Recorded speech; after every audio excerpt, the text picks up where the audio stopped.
రాష్ట్ర వ్యాప్తంగా ఓటర్లు తమ ఓటు హక్కును వినియోగించుకుంటున్నారు. పెద్దపల్లి బీఆర్ఎస్ ఎంపీ అభ్యర్థి కొప్పుల ఈశ్వర్ గోదావరి ఖనిలో తన ఓటు హక్కును వినియోగించుకున్నారు. తన భార్యతో కలిసి స్థానిక జూనియర్ కళాశాలలోని 97వ పోలింగ్ బూత్లో ఓటు వేశారు. ఓటు హక్కు కలిగిన ప్రతి ఒక్కరూ తమ అమూల్యమైన ఓటును వినియోగించుకోవాలని సూచించారు.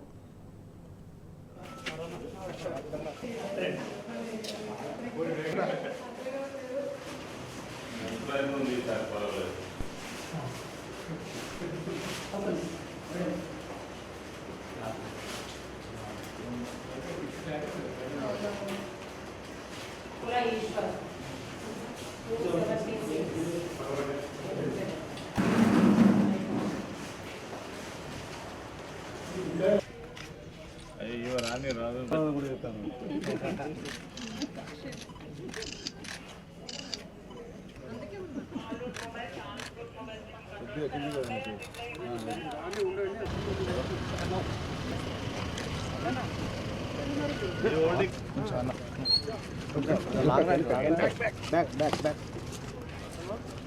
బాతులు లెక్క అంటారు.